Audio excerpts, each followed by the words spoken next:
sore, salam sejahtera bagi kita semua. Di sini saya Sinta Bolon ingin mempresentasikan hasil kinerja saya, yaitu aspek manajemen dan organisasi.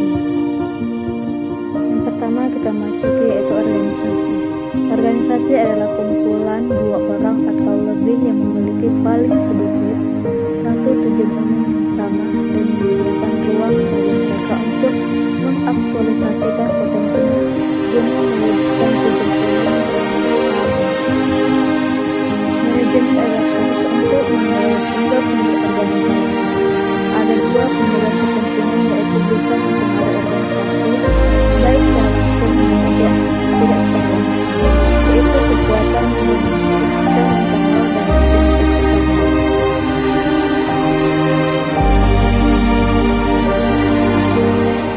Selanjutnya kita masuk ke dalam pengertian aspek manajemen.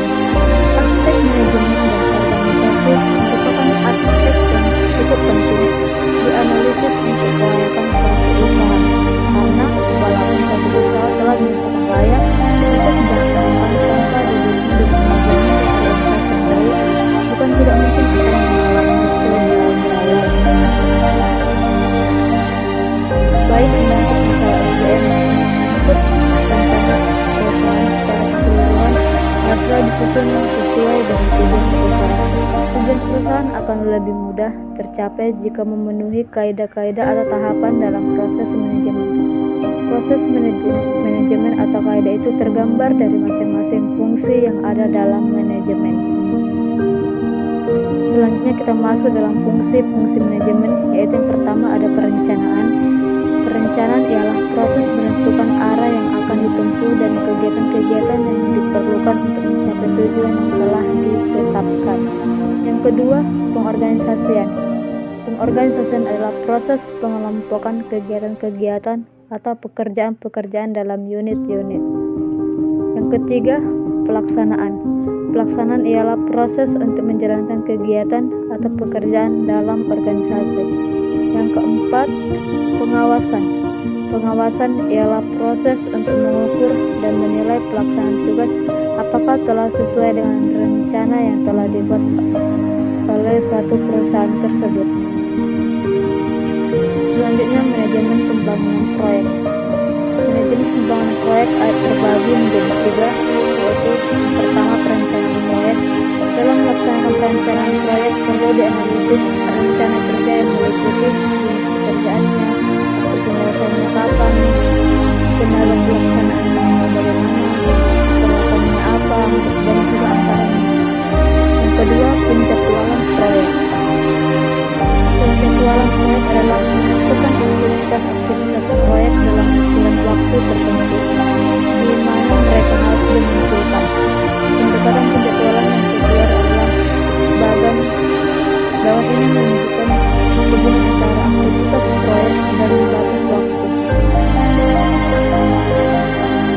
Selanjutnya kita masuk ke manajemen sumber daya manusia. Manajemen sumber daya manusia dapat dijabarkan dalam fungsi manajerial, yaitu meliputi perencanaan, pengorganisasian, pengarahan, dan pengawasan. Dan fungsi operatif yang meliputi pengadaan, kompensasi, pengembangan, integrasi, pemelihara, dan pemutusan hubungan kerja. Kita mulai dari yang pertama, perencanaan SDM.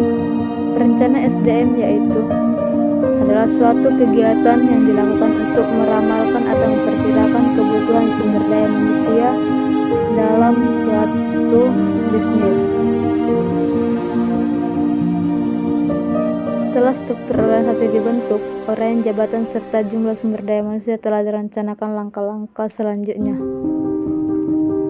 Yang kedua, pengadaan tenaga kerja merupakan upaya untuk memperoleh tenaga kerja yang tepat untuk memenuhi kebutuhan organisasi untuk mencapai tujuan yang telah ditentukan. Yang ketiga, kompensasi. Kompensasi adalah penghargaan atau imbalan yang diterima oleh para tenaga kerja atau karyawan atau kontribusinya dalam mewujudkan tujuan perusahaan. Yang keempat, pengembangan. Pengembangan adalah suatu kegiatan dalam rangka meningkatkan mutu tenaga kerja agar selalu dapat mengikuti perkembangan perusahaan maupun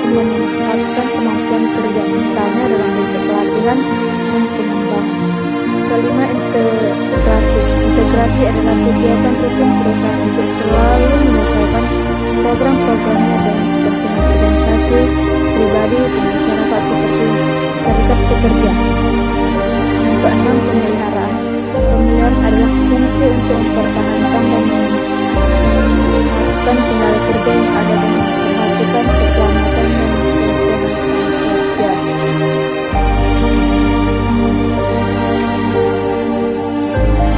Kita masuk ke dalam pengertian organisasi. Organisasi adalah susunan atau aturan dari berbagai bagian sehingga merupakan kesatuan yang teratur.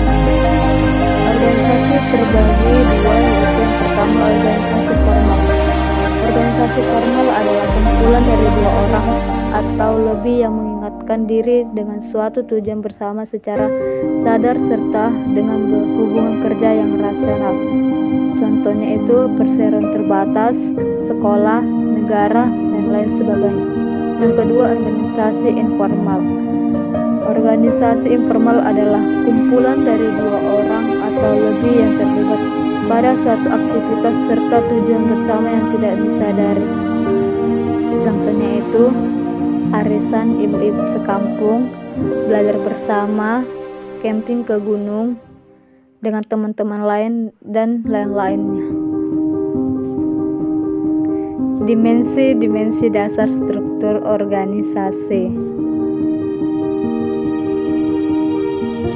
Yang pertama itu ada pembagian kerja, kedua berbagai fungsi yang melekat pada struktur organisasi, dan ketiga ada fermentasi. Selanjutnya bentuk-bentuk organisasi. Salah satu usaha untuk menjadikan adanya fleksibilitas dalam rangka pengembangan organisasi, maka bentuk organisasi harus diusahakan sederhana mungkin. Dalam perkembangannya sampai sekarang ini, pada pokoknya ada beberapa macam bentuk organisasi yang masing-masing mempunyai kebaikan dan keburukan. Pertama itu organisasi lini, yang kedua organisasi lini dan staf, yang ketiga organisasi fungsional, dan yang keempat organisasi fungsional lini dan staf, yang kelima organisasi klub. Sekian dan terima kasih atas perhatian saya. Kurang dan lebihnya boleh diberikan kritik dan sarannya. Jika ada teman-teman yang ingin bertanya, boleh ditulis dalam kolom komentar.